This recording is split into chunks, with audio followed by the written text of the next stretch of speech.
I am the chief robot here. My name is Jasper. I will be your tour guide. You're listening to the Mike Cara radio program, Eye on the Nation. Welcome back to another edition of the Mike Cara radio program, Eye on the Nation. We definitely have our eye on the nation. As always, proudly broadcasting from Ocoee, Florida, USA, planet Earth. And my guest today is Mr. Wally Wingert, who is a great voice actor as well as voiceover artist. He has appeared in a lot of great cartoons, including Garfield and Family Guy and Fairly Odd Parents, and he has done a lot of great voiceovers. And of course, we got to mention this: every Monday through Friday, you could hear Wally say, "It's the Tonight Show with Jay Leno." Fantastic, Wally. And yeah, that is a gig we're definitely going to talk about. Of course, Wally being the announcer and general utility voice, all-purpose voice for the Jay Leno Show. And it's just a pleasure and honor, Wally, you could join me. We want to talk about that. There's so many other things. Besides being on the Tonight Show, Wally has also narrated a lot of the True Hollywood Stories, and he also has a production company called Four Eye, is that it? Or the Four Eyes? Yes, Four Eyes Productions. Four Eyes Productions. We want to talk about that. And it's really great, Wally. There's so many great things that you do, and including in the past being Beetlejuice and Freddy Krueger, and you also are a singer. So much we want to talk about. But first of all, Wally, you know what I want to hear. Well, Ernie, I hate it when you eat cookies in the damn bed. Thanks so much, Wally. Yeah, that of course is from Family Guy. And the one thing I must say, Wally, is we want to encourage everyone to check that out. As first generation Sesame Street, I should be totally offended by that particular segment, but I found that to be the most hilarious thing and the coolest thing I've ever seen. I'm sure you get a lot of people like first generation Sesame Streeters that say that was just so cool, Wally, huh? Well, I wanted to be a Muppeteer when I was a kid, and some of the Sesame Street voices were some of the first voices I learned how to do in about 3rd or 4th grade. And I would do Cookie Monster and Ernie and Bert and Grover and all the other, Kermit the Frog and all the other characters for kids at school. And I said, no, you don't understand. There's this show on television called Sesame Street, and it's really funny with these great puppets. And, of course, your classmates are, that's a baby show. Why are you watching a baby show? So I was like, no, these puppets are really funny, trust me. And, of course, I was right because the Muppets became legendary. I wanted to be a Muppeteer at one point in my career, like I said, but I made some Muppets that resembled the Muppets like Grover and Kermit and Miss Piggy, and I would do shows for kids at hospitals and, to hone my skills as a Muppeteer. And I sent them a little video I did for a class project in radio and TV class, and instead of sending me a job offer, they sent me a cease and desist. So my Muppet career was pretty much over after that. Oh, yeah, you can't.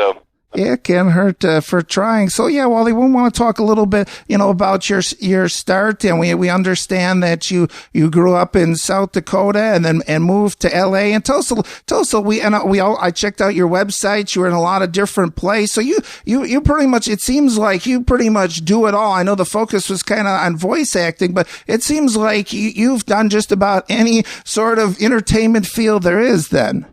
Well, I try to stay diverse, and I try to stay open to all things, and I don't really say no to much. I mean, if it sounds like a good opportunity, I'll do it. I don't have time to do a lot of on-camera acting anymore because it's so time-consuming, so I just pretty much had retired from on-camera acting altogether a few years back because it's so time-consuming. And voiceover was keeping me pretty busy, so I'm just focusing pretty much on that right now. And it's going very well. Oh, fantastic. And yeah, we mentioned that there's a lot of great things that you're doing, including the cartoons as well as Jay Leno. And we'll talk about that. So initially, Wally, we understand with the Jay Leno show, you started out doing promos for the show. Was that it? Or? No, when he went to when he started his 10 o'clock show in September of 2009, they decided to do away with the position of the in-studio announcer, the on-camera announcer. They just made a decision not to have that for that show, and just have a voiceover announcer that you would never see, you would just hear. And I got the job with that show back in, like I said, September 2009. And then when he was given the Tonight Show back in March of 2010, he just kept everything the same way, and I became the announcer for the Tonight Show. So it all worked out well. But the neat thing about that job is they've never worked with a voice utility guy before, a guy that could not only do the show announce, but could also do all kinds of character voices for comedy bits and things around the show, animal noises. You just never know what those crazy writers over there are going to throw me, but they keep me pretty busy with all kinds of different... I have to sound like an Inside Edition announcer, an NBC reporter. I have to sound like a dog. I've done various cartoon characters. I've done, I think, Yogi. I've done Bullwinkle. You just never know what they're going to throw my way. So we do fake commercials, so I have to study the original commercial that we're parodying, and I have to study that announcer and sound as close to him as possible. I do fake promos for comedy bits, so it's they really keep me busy, and they're elated, I think, at the fact that they can have a guy on their staff that can sound like a bunch of different people, and they don't have to go looking and hiring a bunch of other folks to come on in and do that. So it's kind of one-stop shopping. So it's a nice match, I think. Oh, and you mentioned that they were looking for an announcer that's never seen. So are you ever seen now on this show, or just the voice then? No, I choose to just be the voice. Oh. They haven't really said anything about doing anything on camera, which is fine, because, like I said, that's not where my interest lies. I like going in shorts and a tank top and doing my job, and off I go into the wilderness after the end of the show. It's pretty cool. You saw my hands, I think, in a bit last week, where they had to do some sort of cut in of something. I was talking in a British accent about some artifact I had found, and then they cut in, and you see my hands picking up a toothbrush. But other than that, that's about as close as that I've done to on camera so far for the Tonight Show. But that's okay. They've got plenty of other really talented on camera people that they use, and that's fine by me if they just keep it that way. I'm very happy doing all the voice work for the Tonight Show. That seems to be a good fit. Oh, now with the voice work, is that something that you record? Are you physically there during the taping, or? Well, that's a good question, Mike. The actual taping of the show at 4 o'clock every day, Monday through Friday, I am actually there. I am in a little booth, excuse me, with a monitor and my microphone and a switch and some headphones and a script. And I hear the director, Liz, in my headset giving me the countdown. And it's 5, 4, 3, 2, 1. And at 4 o'clock sharp, we start the band. The graphic comes on with the Tonight Show graphic, and starring Ricky Minor and Jay Leno and all that kind of stuff, and all the guests for the evening. So I'm actually there saying that live on tape, or on digital as it is now. It's not even tape anymore. But for some of the other comedy bits that they put together earlier in the day, I can actually record those at home in my home studio and email those in. Occasionally I do have to go into the studio to record a comedy bit that requires my presence in something called ADR, which is additional dialogue recording. They will have some sort of news clip that they want to parody, and I need to go in there, and they remove the words they remove the voice of the actual on-camera announcer, and then I'll go in and loop him, basically put my voice to his lips, and then we cut to some different video, and then I can basically, as the reporter, say anything they want me to say, once we've established that the on-camera news reporter has my voice. So it's kind of fun. So those are kind of rare situations. That's like maybe only once a week where I'd actually have to go in early. But it does happen. Mostly it's all off-camera stuff where I can just record it at home, and they can put it together in the editing bays and then have it ready for the 4 o'clock show. But for the actual show open, I do have to, or I do not have to, it's a privilege to get to go there. I get to be there in person, which is fantastic. It's a lot of fun.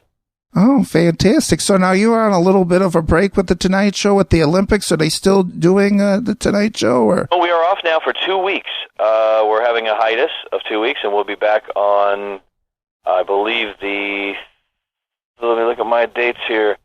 We are back on the 13th August 13th, we'll be back with shows.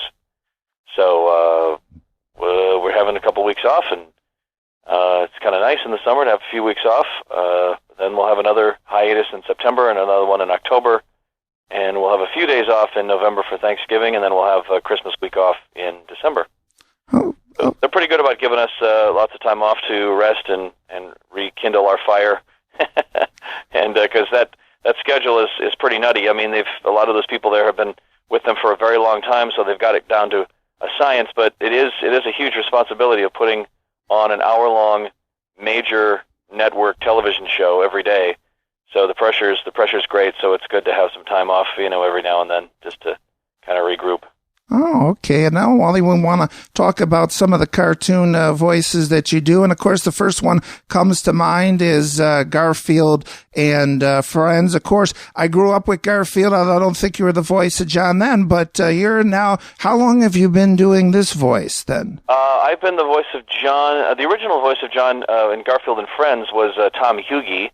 And he moved away some years ago and started a life, I believe, somewhere else.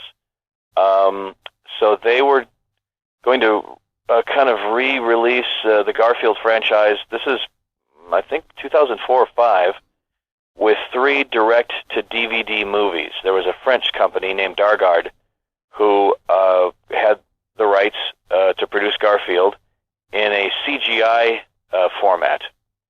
So Jim Davis, the creator of Garfield, said, "Well, you can produce the show, but you have to use an American cast."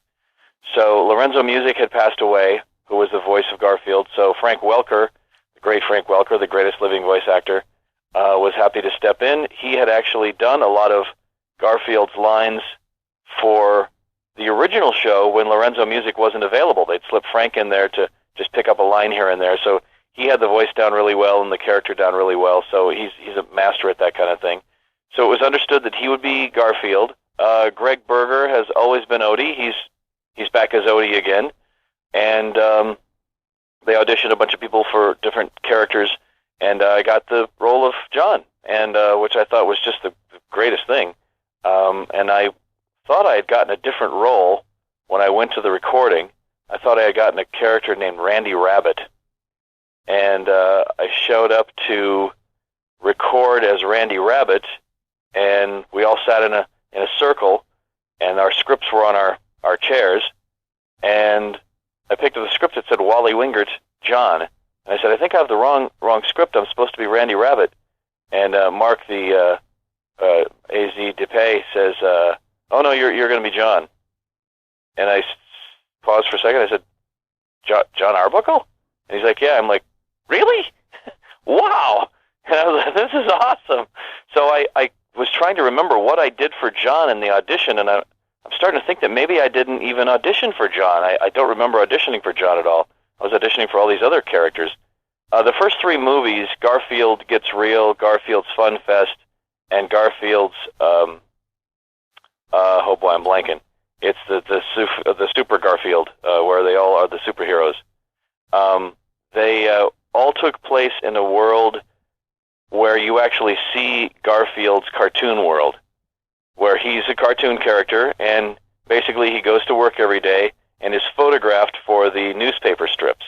It was a brilliant concept, where you just get to see him and all his other cartoon friends just going to work to do the comic strips every day, which was a great thing. And of course, they had some other invented cartoon characters. Excuse me, Billy Bear and Randy Rabbit and some of these other people.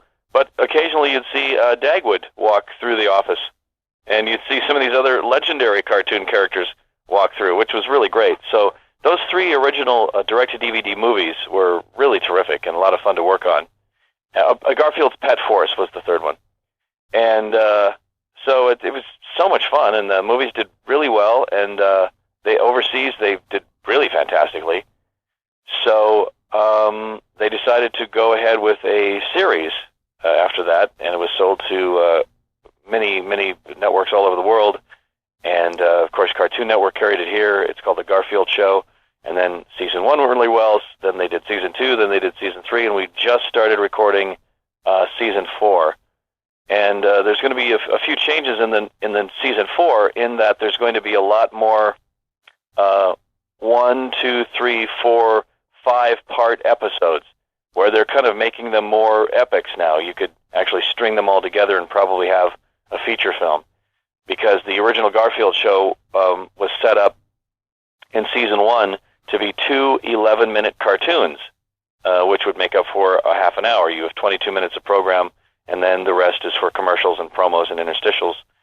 So now the company is kind of liking making them into 4 or 5-part specials, to where it's 55 minutes and the full hour, with commercials it'd be like an hour and a half of Garfield. So it's kind of amazing, and they're adding songs now. So we've actually sung some stuff in character, and it's been really really fantastic, the way that the kind of direction that they're going with it.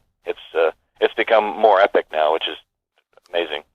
Oh, fantastic. And also, Wally, as we mentioned that you've voiced a lot of characters in Family Guy, and you were saying it was like, 30, 40 characters? Or? Oh, I think it's more 75, 80, maybe close to 100 over the several seasons that I've worked on the show. The first 3 or 4 seasons I was on the show quite regularly, and then I think after the 3rd season the show got canceled, and then was uncanceled and came back.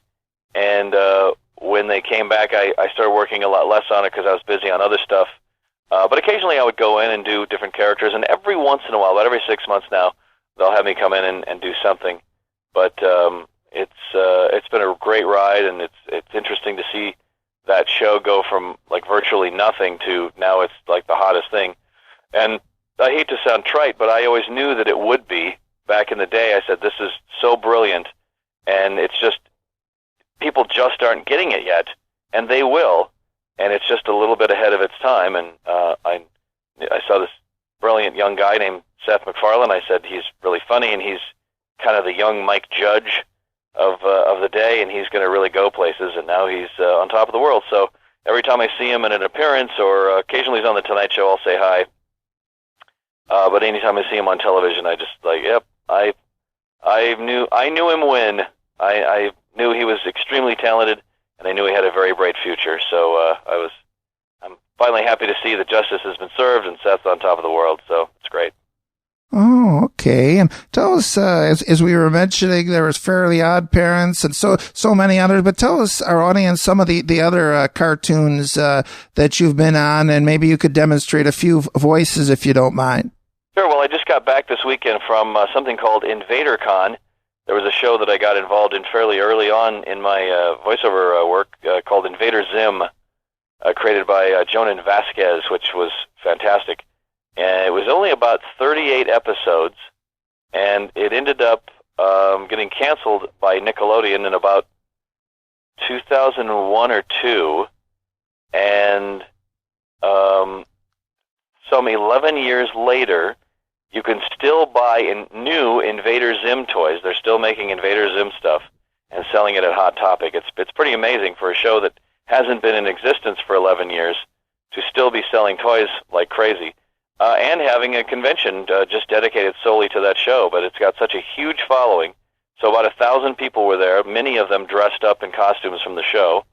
And I played a character called the Almighty Tallest. There were 2 Almighty Tallists who were co-rulers of the planet where Invader Zim was from. One had red eyes and one had purple eyes. That was the only way you could tell the difference. And I played Almighty Tallest Red, and it was a lot of fun. It was a fun show to do. And even though I wasn't one of the scheduled guests to appear, it's tough to commit to stuff now because my schedule's so nutty. I just never know what's going to be happening. But as the convention neared, I realized that my schedule was pretty open because we had a hiatus coming up. And I said, yeah, I could stop out there if you wanted me. I'll say hi to everybody and it'd be fun. So they said, sure, that we'll announce you as a surprise guest. So I went out to Invader Con, got to meet a lot of really great people, and the fans are fantastic, and they have a lot of great abilities and talents in drawing and costuming, and it was really something. It was probably one of the most fun conventions I've ever attended. and it was well run and well organized, and it was just a great time. And it was nice to see people still into a show that hasn't been in production in 11 years, and their goal is to get the show back on the air. But I just, at this point, 11 years later, I just don't see how the magic could still be captured again. I think it's probably best left alone. As Jonan Vasquez mentioned, it would be kind of like the monkey's paw. If you remember the old story where the monkey's paw would make things come back, and you'd have it back, but it would be all gross and zombified, and it would be totally different and changed. So in order to keep the integrity of the original series, Jonan just figured that it would be best not to ever bring it back because it just would not be the same. Oh, okay. So yeah, that was one of them. So yeah, you've worked on a lot of different cartoon series through the years, and we were mentioning Fairly Odd Parents, and you've worked with Nickelodeon and Disney on several occasions. Then. Yeah, just here and there. There's been tons of little episodic stuff where you're hired to do a couple voices on this episode of this, and then this episode of that. But as far as actual series work, that and Transformers Robots in Disguise, and another show called Astro Boy, which was really great, and now I'm working on a show called Bleach, which is an anime show. Just starting a brand new cartoon called Tiger and Bunny. So in addition to that, also do commercial work, and of course the Tonight Show, so it's very busy. Doing the old Navy commercials right now, and have done many of those in the past. And some commercials for Titan Insurance as a talking bobblehead, and just all kinds of characters. It's a lot of fun. And of course video game work, like Batman Arkham City, the Riddler, and a lot of other. The Guild Wars 2 is coming out at the end of the year. I have extensive work in that and many other things. So it's been very blessed. Oh, fantastic. And as we mentioned, Wally, that you've also done voiceovers for these True Hollywood Stories, and you said it was about like 20 of those, or? Yeah, an incredible amount of True Hollywood Stories. That was late 90s when I started doing those, and I had done anybody from Adam West to Andy Kaufman to Bob Fosse to all kinds of people. So, but getting to do Andy Kaufman and Adam West was really a supreme honor. The best part about the Andy Kaufman one was that I also got to portray Andy on camera in the recreation segments, because I've always been a lifetime Andy Kaufman fan since I was 14 or 15. So being able to play him and Tony Clifton and Andy as Elvis in this special was great, but being able to narrate it as well was an even greater thrill. So yeah, the True Hollywood Stories, they still run a lot of those every now and then. Shannon Doherty and the Village People, and a lot of the ones that I narrated. It's pretty great. Oh, and now I have to talk about this because I remember these commercials in the 90s, and I think that this was pretty cool that you were actually a Freddy Krueger substitute, I guess, and you did some, and I remember those commercials. I mean, that sounds like a cool experience then. Oh, yeah, there was a 1-800 or 1-900 phone line based on the Freddy Krueger Nightmare on Elm Street character. And, of course, the money wasn't what Robert Englund would entertain for actually putting the makeup on and showing up and doing Freddy. So they got a Freddy look-alike, and I had auditioned for these people that had contacted me because they had seen me as Freddy in something, I can't remember. I just had put together a Halloween costume and built my own Freddy glove at the time, and had done something. I can't remember even how they saw me, or maybe through the grapevine they heard about me. And they said, well, we're doing these commercials to promote the phone line. So they flew me to New York, and David Miller, the makeup artist who created the Freddy Krueger look, flew with me and put the Freddy Krueger prosthetic on, and put the costume on, and did the commercial in 1989, and then went back in 1990 to do a second one, and then involved Freddy pulling a kid into the television set and chasing him around inside the world of television for a while. It was pretty fun. But I still get people who were kids at the time who are, now are grown, and they say, oh my, this gave me nightmares when I saw him on the USA Network. And I'm like, good. Then we did our job. So.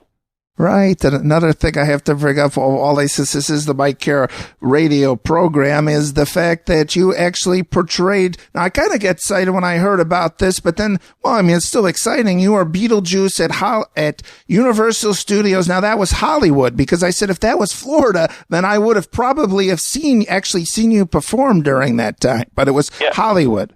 That was, the show was created here, I believe, in the early 90s. It was the brainchild of a guy named Robert Nash, who loved Beetlejuice, and he thought it would be really fun to create a monster band and have Beetlejuice as kind of the MC. So it started off very small with just a couple of monsters, and then Beetlejuice would go out and tell some jokes. And they had Frankenstein, Wolfman, and Dracula, playing drums and bass and guitar, and they would do songs just in a little tiny corner of the park. And then it got bigger and bigger and bigger. They actually decided to write a show around it. And they built an outdoor theater. And they added the Bride of Frankenstein, and they added a couple of other characters, and made it less about the band and more about a musical review. So it was called Beetlejuice's Graveyard Review. Beetlejuice was still the MC. He would come out and be the master of ceremonies. And it was a good time. So I started on that show right around 94, and worked for 4 years at Universal till about 98. And right about 98, my voiceover career had started taking off, so I was unable to do a lot of the Beetlejuice shows anymore, so I resigned and went full-time voiceover. But that show, Beetlejuice Graveyard Review, was a lot of fun. In 95, halfway between the 4 years, they had actually changed the show and moved it to a bigger indoor venue because the show was becoming quite popular, and the outdoor arena that they had built was too small to handle the crowds that wanted to see the show. So they built an indoor arena. They changed the show and made it all glitzy and a lot of effects and different things. And it wasn't quite as good as the original outdoor show. It kind of went above and beyond where it probably should have been. It got very dancey and very Broadway, and I think the thing that people liked about that show was that it was very rock and roll. And the less rock and roll it got and the more Broadway dancey it got, the less people were interested in seeing it, I think. People didn't want to see Beetlejuice doing pliés and all these dance moves. They wanted to see Beetlejuice as a long-haired rock and roller, singing songs with Frankenstein and Wolfman and Dracula and the Bride and the Phantom. So I think that the following started to kind of fall off once they went to the indoor show, and the show got so Broadway-ish. People started to kind of lose interest, and then the show eventually closed, I think, in about 2000. But it was fun while it lasted. It sure was an amazing experience, and I met a lot of great people, and a lot of people who were in that show went on to bigger and better things. They really knew how to pick talent back then. Wayne Brady, the current host of Let's Make a Deal, he was a Wolfman. I was a Beetlejuice. Darren Norris was a Beetlejuice. He ended up being the lead in Fairly Odd Parents. D. Bradley Baker was a Beetlejuice. He's a voice actor. So there's a lot of really talented people who came up through the ranks of Universal Studios and the Beetlejuice show, and later went on to do good things. Oh, okay, Wally, as we get to the nitty-gritty here, and there's something I want to talk about, but if I say the words, if I say this, Snow White better have dinner ready or I'm going to kick her ass, you're going to know what I'm talking about, right? I better have dinner ready. Oh, is that last year's San Diego Comic-Con? Yes. Yeah. When Mark Evanier, the moderator of the San Diego Comic-Con voice actor panel, assigned us parts in a radio play of Snow White, and he assigned me the role of two dwarves, as well as Prince Charming. So it's always fun. Those conventions are always fun because you just never know what people are going to come up with, and you're sitting there with 6 really talented voice actors who can come up with basically anything on a moment's notice. And I decided to play 2 of the dwarves as Beavis and Butthead. And I decided to play Prince Charming as Paul Lynde, who's just always funny to me. So that seemed to get a pretty good reaction. One of the dwarves were complaining that Snow White better have dinner ready, or I'm going to kick her ass. Yeah, I got her. Snow White better have dinner ready, or I'm going to kick her ass. yeah. So, and that got a pretty good reaction from the crowd. So you just never know what you're going to hear at those voice actor panels at San Diego Comic-Con. It's kind of magical. Oh, okay. Wally, now I want to mention that you have a website, and I don't know if you have a Facebook, but apparently you do, or you're so popular that you have someone saying that they're you, and they're actually not. So, I mean, if you go on to Facebook and it says Wally Wingert, I don't actually think that's you then, that particular Wally Wingert. Or do you have a Facebook? I do not. So somebody says somebody's an imposter. What's that?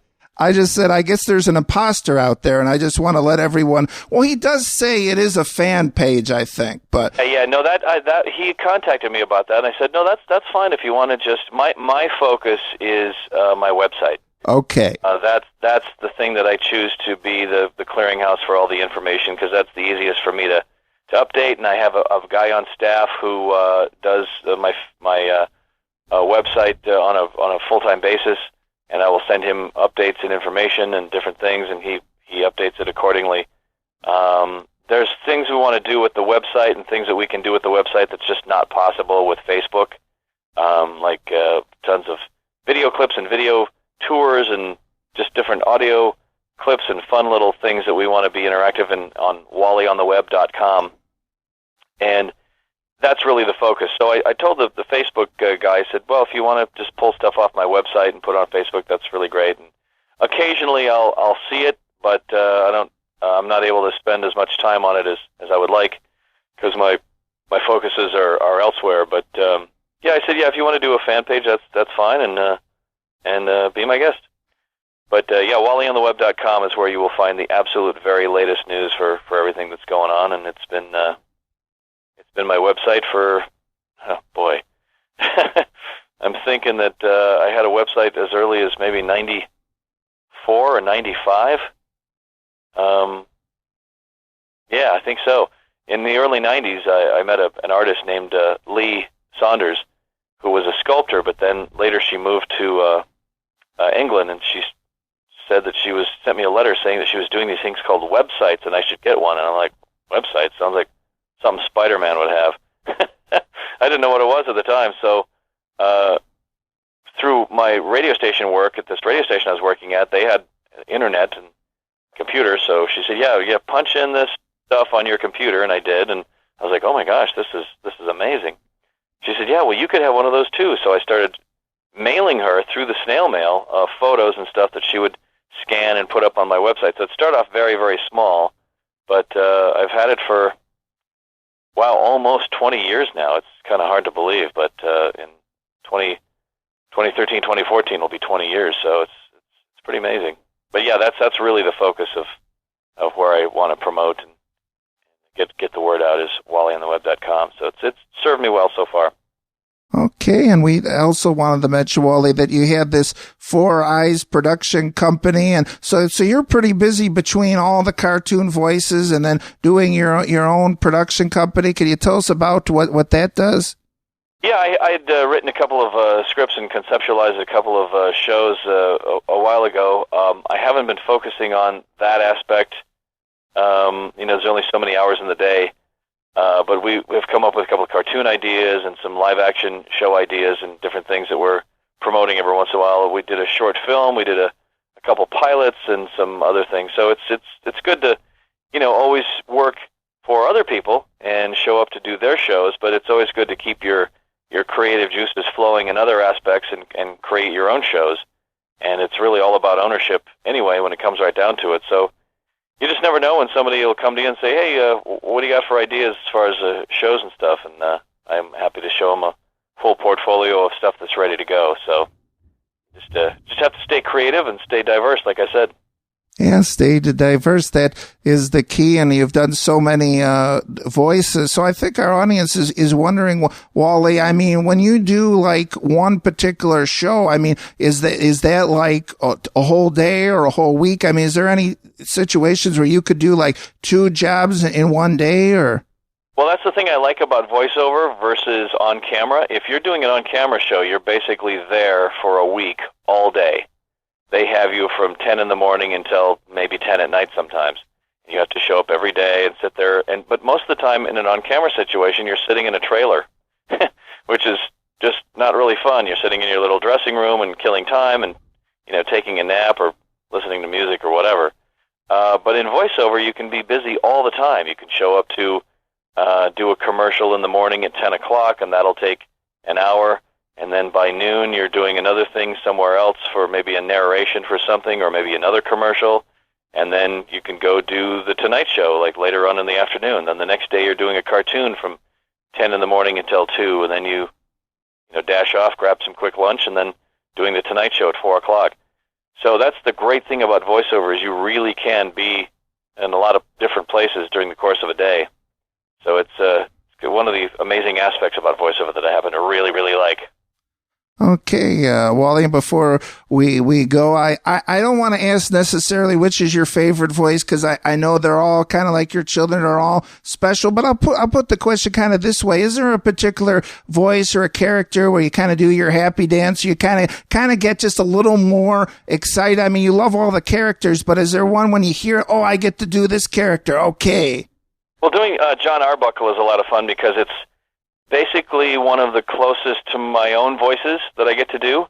I started doing the John Arbuckle voice basically in the same voice I talk to my own cat and dog in, which is sounds kind of weird, but it's very lilting and kind of a little bit musical. It's like, hey guys, it's time for dinner. You want to get on the bed and watch TV? I've got some lasagna, and it seems to incite excitement in my cat and my dog. So I thought, well, if John Arbuckle was talking to his cat and his dog, he would probably maybe talk the same way.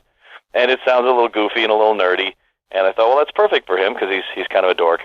So I love doing John Arbuckle. It's a lot of fun. It's easy to do. But I also love doing the Riddler because it's just it's so much fun just to say, riddle me this, Dark Knight.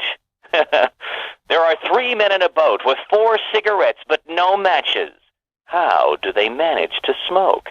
They throw 1 cigarette overboard and made the boat a cigarette lighter. I love doing that as well.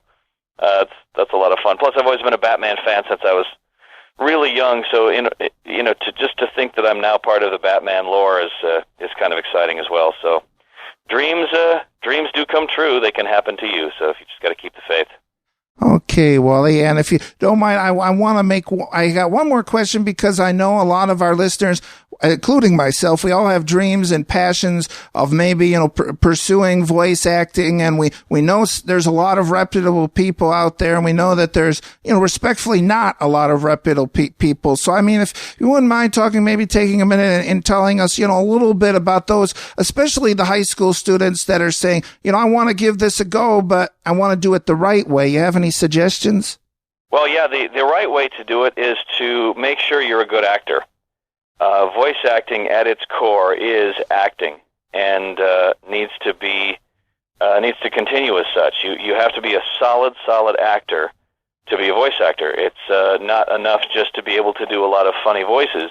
You have to take those voices and be able to craft full, rounded, developed characters. A lot of people can do Bugs Bunny or Fred Flintstone, but they can only say, "What's up, Doc?" or "Yabba Dabba Doo," and then it ends there. You have to be able to say the alphabet as these characters. You have to be able to say virtually every word in the English language as these characters, and sometimes words that don't exist in the English language, because these writers, and especially in sci-fi shows, will come up with these terms just off the top of their head that aren't even English. They'll just make them up for the sake of the world in which you are performing.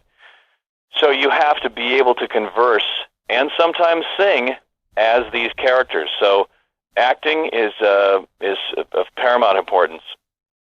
And just learning how to listen, learning how to use your voice and how to do different things, but also learning how to keep your ears open and listen to different voices in life and hear different things and different sounds and being able to interpret those directions when you're in front of a director and they say, okay, now do this. You've got to be able to deliver exactly what they want and interpret their direction. Otherwise, you're just there's a disconnect there. You're not actually hearing what they want to. You're not giving them what they want to hear, and you need to be able to listen to what they're telling you and turn that into solid results.